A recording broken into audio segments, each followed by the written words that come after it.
وەزارەتی تەندروستی هەرێمی کوردستان دەڵێ هەرچەندە لە کوردستان هیچ حاڵەتێکی ئەنفلۆزای بەراز تۆمار نەکراوە، بەڵام مەترسی پەڕینەوەی ڤایرۆسەکە لە ئێرانەوە هەیە. ساڵانە لەگەڵ هاتنی وەرزی سەرمادا پەتاو ئەنفلۆزەکان سەر هەڵدەدەن. بەرپرسانی وەزارەتی تەندروستی ڕای دەگەێنن لە دوای ساڵی 2009 هیچ حاڵەتێکی ئەنفلۆزای بەراز لە هەرێمی کوردستان تۆمار نەکراوە، بۆ ئەم ساڵیش ڕێوشۆنی خۆپارێزی گیراوەتە بەر. لە ئێستادا چەند حاڵەتێک لە وڵاتی ئێران تۆمار کراوە و ئێمە چاودێری خۆمان تۆمتر کردووە و ئەو حاڵەتانی کە گومانی لێ بکەین ئێمە پشکنینی بۆ دەکەین تا ئێستا هیچ حاڵەتێک پۆزیتیڤ دەرنەچوو. ئەم ئامادەکاری هەرێمی کوردستان دوای بڵاوبوونەوەی پەتاو ڤایرۆسەکەیە لە باشووری ڕۆژهەڵاتی ئێران بە گوێرەی وەزارەتی تەندروستی ئەو وڵاتە تا ئێستا 100 حاڵەت تۆمار کراون لە پارێزگاکانی سیستان و بەلجوستان و هەمەدان و کرمان، باگشتی 36 کەس لە توشبووان گیانیان لەدەستداوە. نزیکترین پارێزگا لە ناوچە کوردیەکانی ئێران پارێزگای هەمەدانە کە ڕۆژی دووشەممە وەزارەتی تەندروستی ئێران ئاشکرای کرد لەو پارێزگایە 6 حاڵەتی نوێ تۆمار کراون.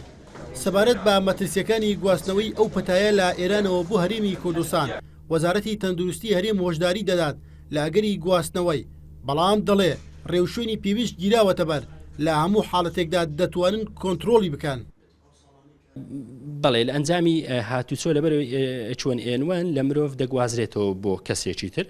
زیاتر مەترسیەکەش ئەگەر بگوازێتەوە ئێمە پێمان وایە زیاتر لەوانێ بۆ بەشەکانی تری عراق لەبەرەوەی تێکەڵاوی زۆرەی کە هەیە لەگەڵ بەشەکانی تری عراقا کەمتر لەوەی لەگەڵ هەرێمی کوردستان. وەکو مەترسی ئەو مەترسیە هەیە، بەڵام چاودێری خۆمان هەیە بۆ ئەوەی ئەو حاڵەتانی کە ئەگەر گومانی لێ بکەین خێرا بتوانین دەستنیشان بکەین ئەو ڕێشوێنانی کە پێویست بن بیگرنەبەر بۆ کۆنتترۆلکردنی.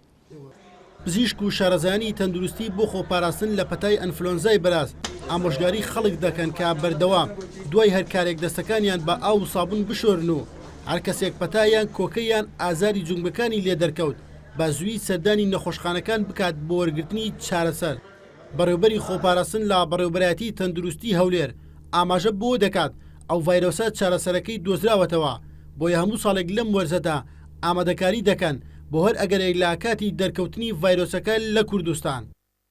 ئەوە ئەنفلۆزای ساڵانە خەڵک لەسەر ئاستی هەموو جیهان ژمارەیەکی زۆر تووشی دەبن.